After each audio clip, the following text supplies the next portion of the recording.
Bom dia, boa tarde, boa noite. Toda hora é hora de ouvir a palavra do Senhor. E hoje nós vamos ouvir Neemias 13 e Ester 1 e 2. Vamos lá. Naquele dia leu para o povo no livro de Moisés. Achou-se escrito que os amonitas e os moabitas não entrassem jamais na congregação de Deus, porquanto não tinham saído ao encontro dos filhos de Israel com pão e água. Antes, assalariaram contra eles Balaão para os amaldiçoar. Mas o nosso Deus converteu a maldição em bênção. Ouvindo eles, o povo, esta lei, apartaram de Israel todo elemento misto. Ora, antes disso, Eliasibe, sacerdote encarregado da câmara da casa de nosso Deus, se tinha aparentado com Tobias e fizera para com este uma câmara grande, onde dantes se depositavam as ofertas de manjares, o incenso, os utensílios e os dízimos dos cereais, do vinho e do azeite, que se ordenaram para os levitas, cantores e porteiros, como também contribuições para os sacerdotes. Mas, quando isso aconteceu, não estive em Jerusalém, porque no 32º ano de Artaxerxes, rei da Babilônia, eu fora ter com ele, mas ao cabo de certo tempo pedi licença ao rei e voltei para Jerusalém. Então, soube do mal que Eliasibe fizera para beneficiar a Tobias, fazendo-lhe uma câmara nos pátios da casa de Deus. Isto muito me indignou, a tal ponto que atirei todos os móveis da casa de Tobias fora da câmara. Então, ordenei que se purificassem as câmaras e tornei a trazer para ali os utensílios da casa de Deus, com as ofertas de manjares e o incenso. Também soube que os quinhões dos levitas não se lhes davam, de maneira que os levitas, os cantores que faziam o serviço, tinham fugido cada um para o seu campo. Então, contendi com os magistrados e lhes disse: por que se desamparou a casa de Deus? Ajuntei os levitas e os cantores e os restituí a seus postos. Então, todo Judá trouxe o dízimo dos cereais, do vinho e do azeite aos depósitos. Por tesoureiros dos depósitos pus Selemias, o sacerdote, Zadok, o escrivão, e dentre os levitas Pedaías como assistente deles, Anã, filho de Zacur, filho de Matanias, porque foram achados fiéis e se lhes encarregou que repartissem as porções para seus irmãos. Por isso, Deus meu, lembra-te de mim e não apagues as beneficências que eu fiz à casa do meu Deus e para o seu serviço. Naqueles dias vi em Judá os que pisavam lagares ao sábado e traziam trigo, que carregavam sobre jumentos, como também vinho, uvas e figos e toda sorte de cargas, que traziam a Jerusalém no dia de sábado, e protestei contra eles por venderem mantimentos neste dia. Também habitavam em Jerusalém tírios, que traziam peixes de toda sorte de mercadoria que no sábado vendiam os filhos de Judá e em Jerusalém. Contendi com os nobres de Judá e lhes disse: que mal é este que fazeis profanando o dia do sábado? Acaso não fizeram vossos pais assim e não trouxe o nosso Deus todo este mal sobre nós e sobre esta cidade? E vós ainda trazeis ira maior sobre Israel, profanando o sábado. Dando já sombra às portas de Jerusalém, antes do sábado, ordenei que se fechassem e determinei que não se abrissem senão após o sábado. As portas coloquei alguns dos meus moços para que nenhuma carga entrasse no dia de sábado. Então, os negociantes e os vendedores de toda sorte de mercadorias pernoitaram fora de Jerusalém, uma ou duas vezes. Protestei, pois contra eles, e lhes disse: por que passais a noite defronte do muro? Se outra vez o fizerdes, lançarei mão sobre vós. Daí em diante, não se tornaram a vir no sábado. Também mandei aos levitas que se purificassem e viessem guardar as portas para santificar o dia de sábado. Também nisto, Deus meu, lembra-te de mim e perdoa-me segundo a abundância da tua misericórdia. Vi também daqueles dias que judeus haviam casado com mulheres asdotitas, amonitas e moabitas. Seus filhos falavam meio asdotita e não sabiam falar judaico, mas a língua de seu respectivo povo. Contendi com eles e os amaldiçoei, e espanquei alguns deles, e lhes arranquei os cabelos e os conjurei por Deus, dizendo: não dareis mais vossas filhas e vossos filhos, e não tomarei mais suas filhas, nem para vossos filhos, nem para vós mesmos. Não pecou nisto Salomão, rei de Israel? Todavia, entre muitas nações, não havia rei semelhante a ele, e ele era amado do seu Deus. E Deus o constituiu rei sobre Israel. Não obstante isso, as mulheres estrangeiras o fizeram cair no pecado. Dar-vos-íamos nós ouvidos para fazermos todo este grande mal, prevaricando contra o nosso Deus, casando com mulheres estrangeiras? Um dos filhos de Joiada, filho do sumo sacerdote Eliasibe, era genro de Sambalate, o Ronita, pelo que eu afugentei de mim. Lembra-te deles, Deus meu, pois contaminaram o sacerdócio, como também a aliança sacerdotal levítica.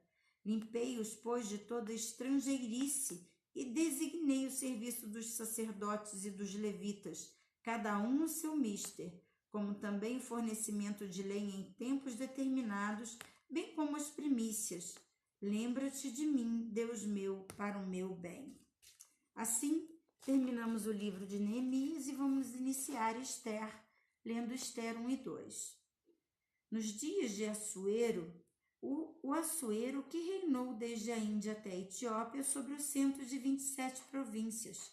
Naqueles dias, assentando-se o rei Assuero no trono de seu reino, de que está na cidade de Suzã, no 3º ano de seu reinado, deu um banquete a todos os seus príncipes, seus servos, no qual se representou o escol da Pérsia e da Média, e os nobres e príncipes das províncias estavam perante ele. Então mostrou as riquezas da glória do seu reino e o esplendor da sua excelente grandeza por muitos dias, por 180 dias. Passado esses dias, deu o rei um banquete a todo o povo que se achava na cidade de Suzã, tanto para os maiorais quanto para os menores, por 7 dias, no pátio do jardim do palácio real. Havia tecido branco, linho fino e estofa de púrpura, atados com cordões de linho e púrpura e argolas de prata e a coluna de alabastro. A armação dos leitos era de ouro e de prata sobre o pavimento do pórfiro, de mármore e alabastro e de pedras preciosas. Dava-se-lhe de beber em vasos de ouro, vasos de várias espécies, e havia muito vinho real, graças à generosidade do rei. Bebiam sem constrangimento, como estava prescrito, pois o rei havia ordenado a todos os oficiais de sua casa que fizessem segundo a vontade de cada um. Também a rainha Vaste deu um banquete às mulheres na casa real de Assuero. Ao 7º dia, estando já o coração do rei alegre, mandou a Milmã, Bitsa, Arbona, Bigtá, Abagtá e Zetar e Carcas, os 7 eunucos que serviam na presença do rei Assuero, que conduzissem à presença do rei a rainha Vaste, com a coroa real para mostrar aos povos e aos príncipes a formosura dela, pois era extremamente formosa. Porém, a rainha Vaste recusou a vir por intermédio dos eunucos, segundo a palavra do rei, pelo que o rei muito se enfureceu e se inflamou de ira. Então o rei consultou os sábios que entendiam dos tempos, porque assim se tratavam os interesses do rei na presença de todos que sabiam a lei do direito. Os mais chegados a ele eram Carzena, Setar, Admatá, Tarsis, Meres, Marcena e Meumucã. Os 7 príncipes dos persas e dos medos que se avistavam pessoalmente com o rei e se assentavam com os príncipes no reino, sobre o qual se devia fazer, segundo a lei, a rainha Vaste, por não haver ela cumprido o mandato do rei Assuero, por intermédio dos eunucos. Então disse Memucã na presença do rei e dos príncipes: a rainha Vashti não somente ofendeu ao rei, mas a todos os príncipes e a todos os povos que há em todas as províncias do rei Assuero. Porque a notícia do que fez a rainha chegará a todas as mulheres, de modo que desprezarão a seu marido quando ouvirem dizer: mandou o rei Assuero que introduzissem a sua presença a rainha Vashti, porém ela não foi. Hoje mesmo as princesas da Pérsia e da Média, ao ouvirem o que fez a rainha Vashti, dirão o mesmo a todos os príncipes do rei, e haverá daí muito desprezo e indignação. Se bem parecer ao rei, promulgue de sua parte um dito real, que se inscreva nas leis dos persas e dos medos, e não se revogue, que Vashti não entre jamais na presença do rei Assuero, e o rei dê o reino dela a outra que seja melhor do que ela. Quando for ouvido o mandato que o rei decretar em todo o seu reino, vasto que é, todas as mulheres darão honra ao seu marido, tanto ao mais importante quanto ao menos importante. O conselho pareceu bem tanto ao rei como aos príncipes, e fez segundo a palavra de Memucã. Então enviou cartas a todas as províncias do rei, a cada província segundo o seu modo de escrever, e a cada povo segundo a sua língua, que cada homem fosse senhor em sua casa e que se falasse a língua do seu povo. Capítulo 2. Passadas essas coisas, e apaziguado já o furor do rei Assuero, lembrou-se de Vashti e de que ela fizera e do que se tinha decretado contra ela. Então disseram os jovens do rei, que se lhe serviam: tragam seus moços para o rei, virgens de toda boa aparência e formosura. Põe o rei comissários em todas as províncias de seu reino, que reúna todas as moças virgens de boa aparência e formosura, na cidade de Suzã, na casa das mulheres, sobre as vistas de Hegai, eunuco do rei, guarda das mulheres, e deem-lhes os seus ungüentos. A moça que cair no agrado do rei, essa reina em lugar de Vashti. Com isto concordou o rei, e assim o fez. Ora, na cidade de Suzã havia certo homem judeu benjaminita, chamado Mordecai, filho de Jair, filho de Simei, filho de Quis, que fora transportado de Jerusalém com os exilados que foram deportados com Jeconitas, rei de Judá, a quem Nabucodonosor, rei da Babilônia, havia transportado. Ele criara a Hadassa, que é Ester, filha de seu tio, a qual não tinha pai nem mãe, e era jovem bela, de boa aparência e formosura.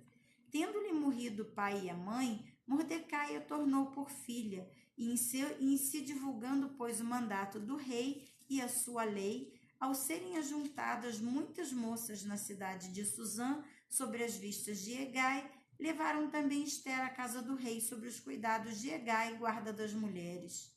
A moça lhe pareceu formosa e alcançou o favor perante ele, pelo que se apressou-se em dar-lhe os ungüentos e os devidos alimentos, como também 7 jovens escolhidas da casa do rei, e a fez passar com suas jovens para os melhores aposentos da casa das mulheres.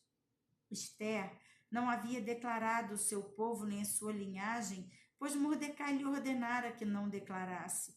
Passeava Mordecai todos os dias diante do átrio da casa das mulheres, para se informar de como passava Ester e do que lhe sucederia.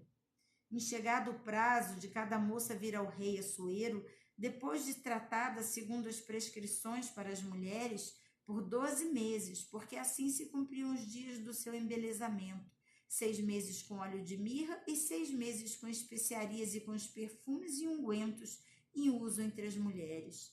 Então é que vinha a jovem ao rei, e ela se dava o que desejasse para levar consigo da casa das mulheres para a casa do rei.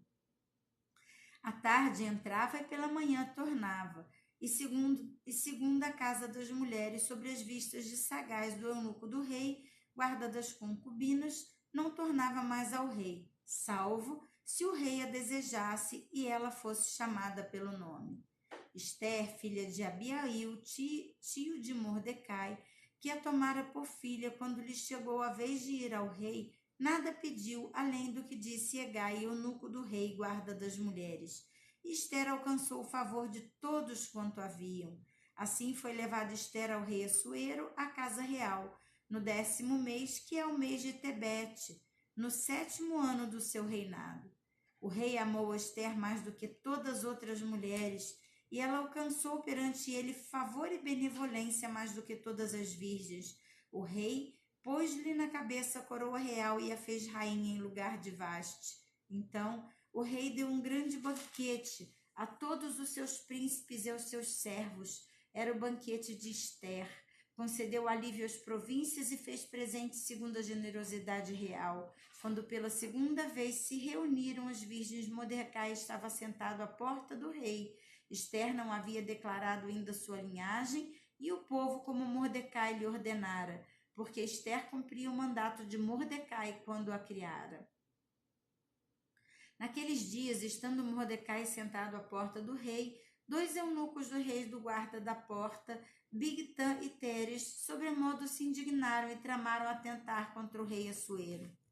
Veio isso ao conhecimento de Mordecai, que revelou a rainha Ester, e Ester disse ao rei em nome de Mordecai. Investigou-se o caso e era fato, e ambos foram pendurados numa forca. Isso foi escrito no livro das crônicas perante o rei. E assim, terminamos mais um momento na presença do Senhor. Você ainda não se inscreveu no canal? Se inscreva no canal, logo aqui embaixo. Clique também no sininho para que você possa receber informação quando for publicado um vídeo novo. Deixe o seu like e compartilhe para que juntos possamos fortalecer a fé de muitos irmãos. Um grande abraço e até amanhã!